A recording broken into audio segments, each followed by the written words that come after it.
Suami aku tuh hobi banget olahraga, basket, sepeda. Kalau udah sepedahan, rutenya pasti jauh-jauh. Tinggal pulangnya deh, badannya pegal-pegal.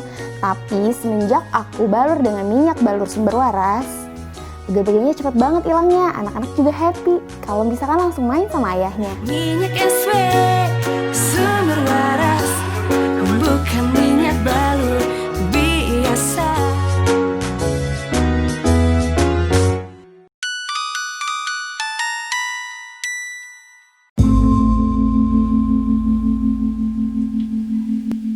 Ya, jadi perbanyaklah makanan-makanan ruh tadi.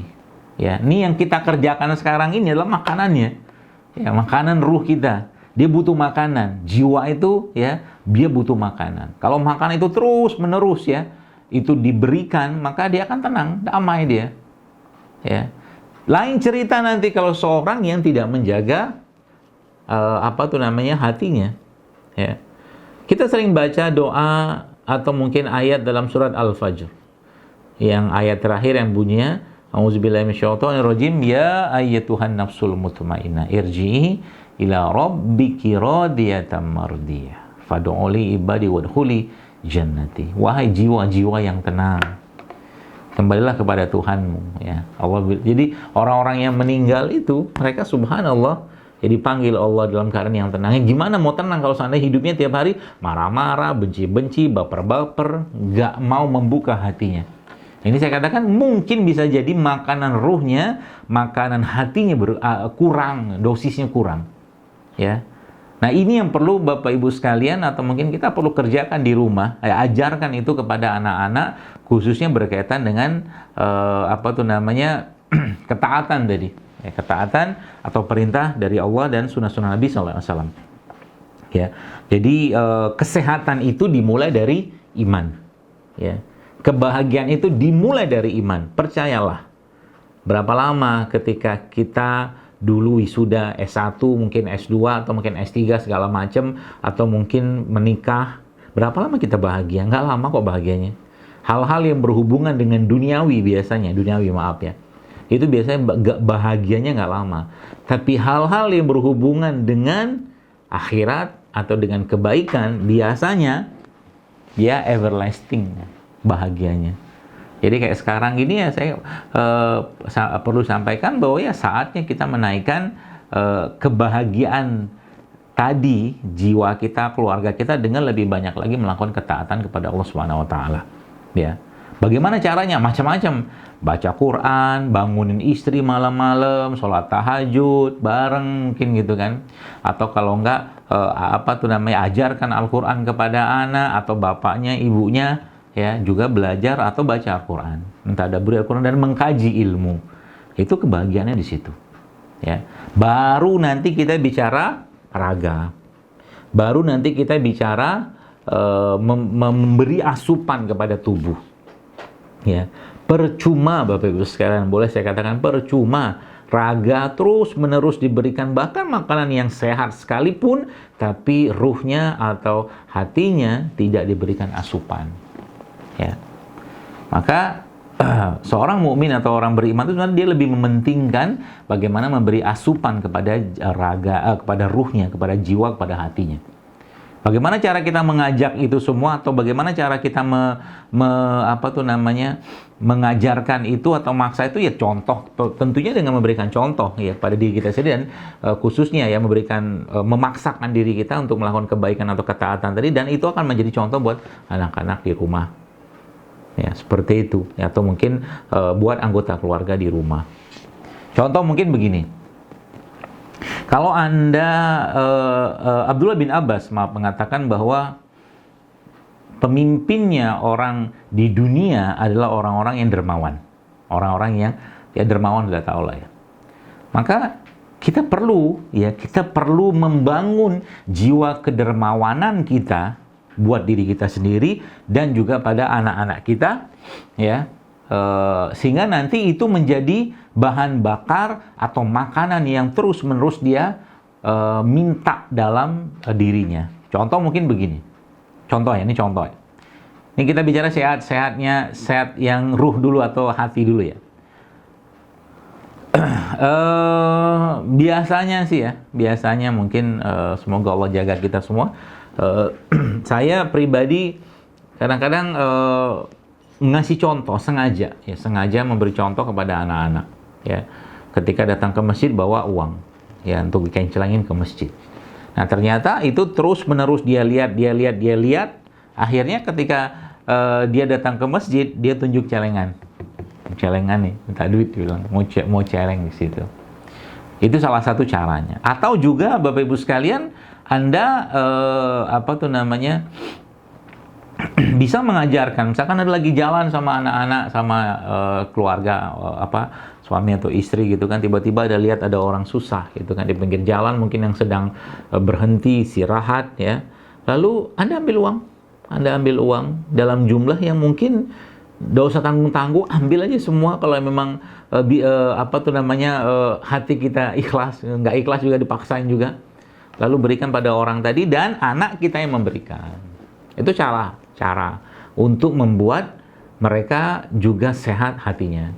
Ya, sebab kalau sudah muncul penyakit namanya bakhil atau pelit, itu penyakit, nggak sehat orangnya. Saya katakan tadi, raga itu hanya mengikuti jiwa atau ruh atau hati saja sebenarnya. Nah, sehingga nanti di sini kita akan dapatkan sebuah kesimpulan bahwa sebenarnya ketaatan yang sifatnya amal ibadah tadi itu sebenarnya dia juga menyehatkan secara fisik. Loh, kok bisa? Pernah sekalian disebutkan dalam sebuah kisah di Saudi ya. Ada ada ibu-ibu lah orang Saudi itu, dia mempekerjakan orang Indonesia. Ya.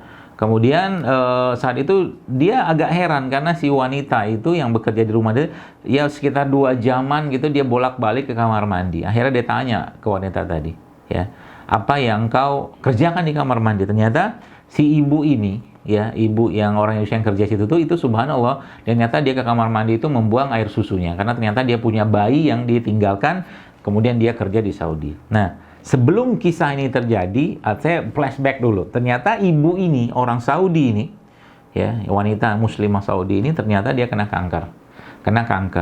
Ya, kena kanker ini yang dokter mengatakan ini kankernya cukup berat gitu kan.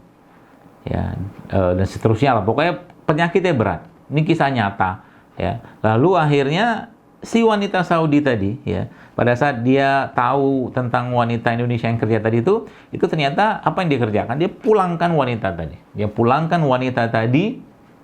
Ya. Lalu dia katakan nanti kamu kalau sudah selesai menyusui anakmu boleh pulang ke sini lagi. Selama kamu pulang ke Indonesia pun nanti saya akan kasih uang pesangon lah, ya, seperti itu. Dan subhanallah akhirnya wanita Indonesia itu pulang dan wanita tadi membiayai lah gitu kan semuanya tadi.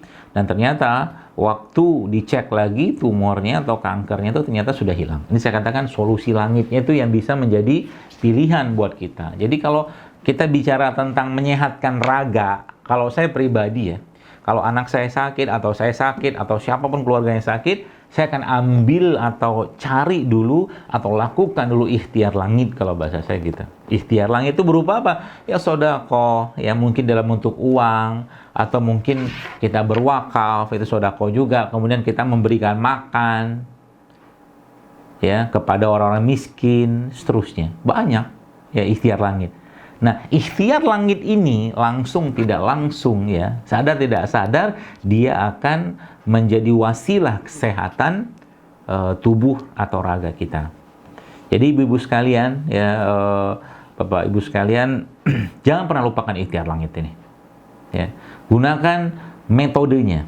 Jadi kayak sekarang contoh, ada apa dalam kasus corona atau keadaan pandemi seperti sekarang, apa ikhtiar langit yang kita bisa kerjakan? Oh, Allah udah jelaskan dalam Al-Quran. Kata Allah apa? Atau firman Allah apa? Ista'inu bis-sabri was-shalah.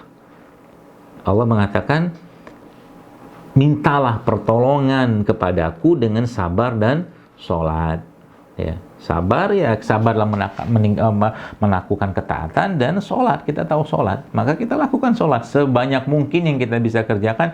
Yang biasa maaf duhanya cuma 2, naikin jadi 4, 6, 8, 12. Yang biasanya tahajudnya bolong-bolong, lakukan tahajud, karena tahajud pun ternyata by research, ya, secara penelitian juga ternyata meningkatkan kekebalan tubuh kita. Itu masya Allah, itu di tiar-tiar langit. Ya, maka tadi ya, kalau kita bicara ibu yang sehat, kalau judulnya kayak begitu ya, atau katakanlah keluarga yang sehat, maka yang pertama kali mereka harus lakukan atau jaga adalah kesehatan iman. Kesehatan iman ini tadi, ya, itu kesimpulannya. Dengan cara melakukan ketaatan, taikkan ketaatan. Perbanyak berbuat baik di era wabah seperti sekarang, nanti Anda akan sehat. Coba aja lihat. Karena tadi, ya ada efek keberkahan dari situ. Nah, lalu sekalian, barulah kita masuk nanti yang kedua. Ya, yang kedua, tapi sebelum masuk yang kedua nih, saya mungkin cerita sedikit lah ya. Saya dulu waktu anak saya yang pertama itu sakit ya, itu Masya Allah pernah satu hari sakit, umurnya waktu sekitar masih berapa tahun ya? 3 tahunan sih nggak saya. 3 tahun, 3-4 tahun. Itu anak itu sakit dan entah apalah sakitnya, kita nggak tahu juga. Dicek sana sini segala macam sampai akhirnya anak itu lumpuh. Anak itu lumpuh apa segala macam. Lumpuh itu maksudnya nggak bisa jalan, nggak bisa gerak, ya entah dem cikungunya atau apa, kita nggak tahu asal itu. Akhirnya ya kita bersabar sajalah. Sabar ya, tawakal ya kepada Allah sambil terus ikhtiar ya. Memberikan apa yang kita bisa lakukan pada anak ini, dan balik-baliknya sembuh sendiri itu gitu loh, subhanallah ya. Nah itu kata kuncinya apa ya, jangan panik ya. Jadi kalau keluarga sakit, apa sakit segala macam ya, mintalah pertolongan kepada Allah terlebih dahulu ya, mintalah pertolongan kepada Allah terlebih dahulu dan perbanyaklah ikhtiar langitnya. Baik Ibu sekalian, jadi keluarga sehat, ibu sehat, ayah sehat. Yang sehat tadinya adalah imannya, ya. Kemudian yang kedua adalah sehat raga. Ya, sehat raga ini kita tahu ya. Jadi nanti dari sini kita akan mulai paham bahwa sebenarnya banyak sekali penyakit-penyakit yang terjadi pada saat ini itu terjadi karena apa? Karena memang kita yang mengundang mereka datang. Ya.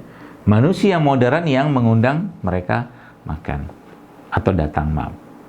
Kemarin saya sempat lihat cuplikan berita di YouTube TVRI gitu kan, tahun 1982.